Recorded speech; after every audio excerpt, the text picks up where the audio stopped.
Hey team, Katie here from Equestrian Movement, and what I wanted to do today was share with those of you who don't know us very well what we do.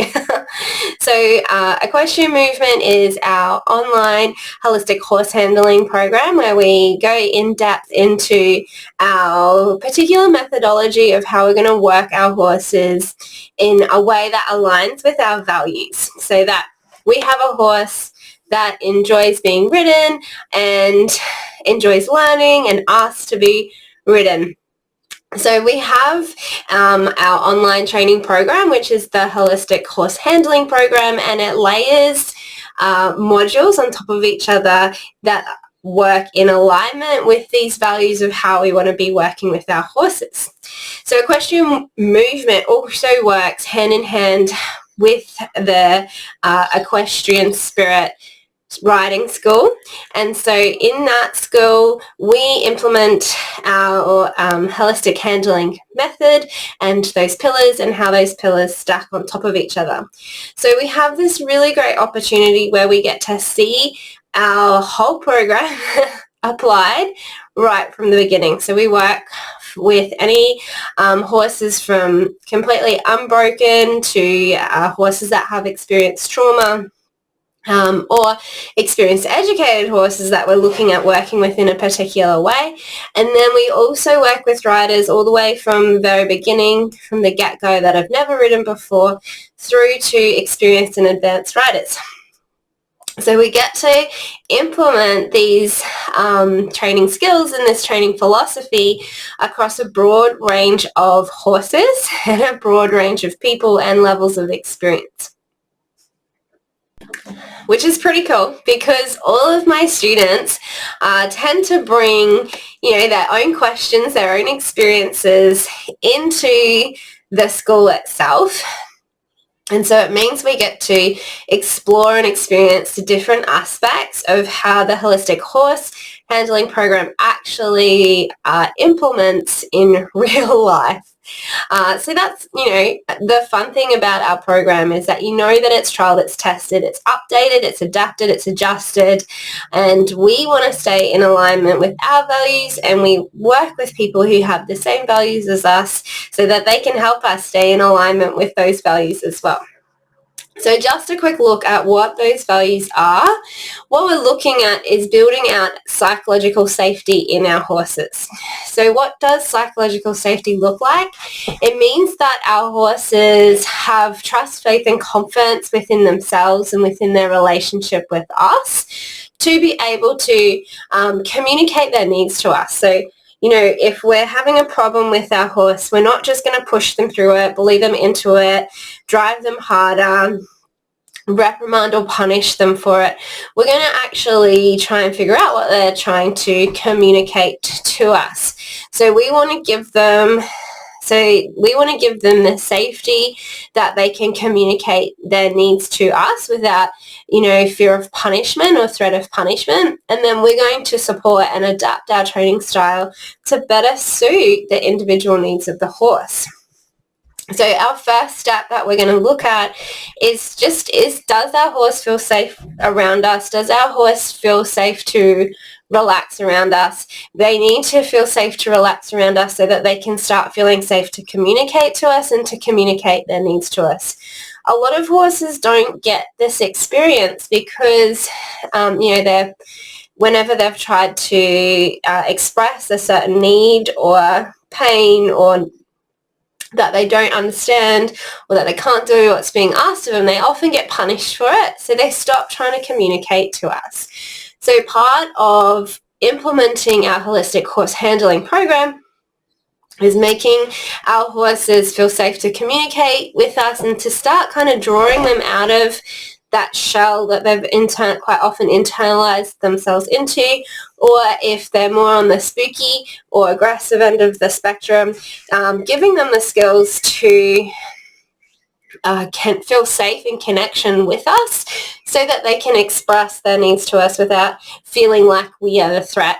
So that's the first step of what we're looking at in our holistic horse handling program, so that we can build out this psychological safety within our horse. We can build out trust, faith, and confidence in each other to work together as a team. So this top circle here of compassionate leadership, I honestly think is the most challenging part of working with our horses, and especially if we're working with them from a holistic viewpoint, is that who are you to your horse for them to take your lead, to follow your lead? Are you comfortable and confident with giving your horse direction? And does your horse look to you for support and take direction from you? So quite often, a lot of my students feel really uncomfortable with telling their horse what to do, or, uncomfortable or unsure or feeling conflicted in how they're actually going to communicate that to their horse as well. And so, if we start to show up to our horses as being confused, conflicted in how we're going to implement what our training skills are, unsure of, if what we're doing is actually working, unsure in ourselves, then we're showing up to our horse as somebody that they aren't going to want to take direction from. And so this is the challenge, right, is that if you're not showing up as a leader we're following, then you're going to have to lean into more of power over training method and submission-based training method, push them into it, force them into it. So our compassionate leadership skills aren't like a one and done thing. It's something that we are going to consistently come up against, especially when we start trying to, reach those bigger goals, stretch ourselves, put ourselves and our horses into those bigger challenges. Each time we challenge our horse to something that they haven't done before, or something that's more difficult, or putting them in a situation where they are unsure or they feel unsafe, then it is going to challenge our skills as a leader. And this is quite often where we can overface ourselves by not having the skills required to deal with the environment that we've put our horses into, our horse not having the skills to deal with the environment that we've put them into. And so then we're going to end up with a breakdown in that leadership, and sometimes it just turns into like every man for himself. The horse, decides that we're not a very good leader, so then they choose their own way of dealing with the scenario, which is often big behaviors that we feel uncomfortable with, so we get scared, and then we go into self-protect mode as well. So what we're trying to do when we're working through our holistic horse handling program is we're strategically layering our skills and our challenges on top of each other.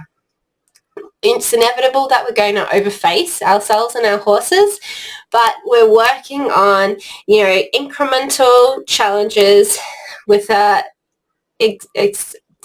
strong sense of self-achievement, of achievement, both in our horses and for us. And so that's going to motivate both us and our horses for the next challenge, and, also make us gain confidence in ourselves and our horse gain confidence in us. So as we introduce the challenges, inevitably we're going to end up with our horses, and ourselves, to be honest, struggling in some places. So this is where we implement our emotional agility skills. So our emotional agility skills are helping us understand how we are going to help our horse through these challenges. So if they're getting frustrated, how are we going to shift them out of frustration into a positive work ethic? If they're scared, how are we going to shift them out of fear into curiosity and then into confidence? If they're frustrated, if they're, starting to get work anxiety or performance anxiety, how are we going to get them to feel calm and relaxed but still develop a positive work ethic? So it's recognizing that, our horses are experiencing us, who we are, and the training environment in a certain way, being able to recognize how they're experiencing it and making it a more positive experience for them. So we have, this is module 4 of our holistic horse handling program, and we have a lot of the emotions that we come across in our horses laid out in there with our lesson plans our shaping plans laid out for you to figure out how you're going to best work with your horse to give them the emotional agility skills to shift out of the emotional reaction they're having to us, to the environment, to the lesson plan as we implement it, how we're going to shift that into a more positive experience of that training that we are going into with our horse. And so what this does is it creates more willingness from our horse because we're, doing the exercises that we're wanting to do. We're working towards the goals that we want to work on, but we're adapting it to our horse. We're hearing them say, I'm stressed, I'm frustrated, I don't know what the answer is, this hurts me, I can't do it. We're hearing these different things that they're saying in response to the shaping plan, the behavioural lesson plan that we're implementing, and we're adapting it to better suit their needs, but also to suit our needs within that environment. So that brings us back to our compassionate leadership is, understanding how we want to work with our horses and working with our horses in a way that we enjoy it ourselves. So that also gives us room to adapt our shaping plan and our lesson plans to better suit the relationship that we have with our horse, which creates more psychological safety, more trust, more faith, and more confidence in each other. So that's what we do at our riding school, the Equestrian Spirit, and this is also what we do in our online program, the Holistic Horse Handling Program. So if you want to implement your lessons and your riding skills in with these values at your core and your foundation, then jump on the link in the notes and make sure that you sign up for our waitlist for the next time that our holistic horse handling is open for enrolments. Thanks for watching, and until next time, happy trails.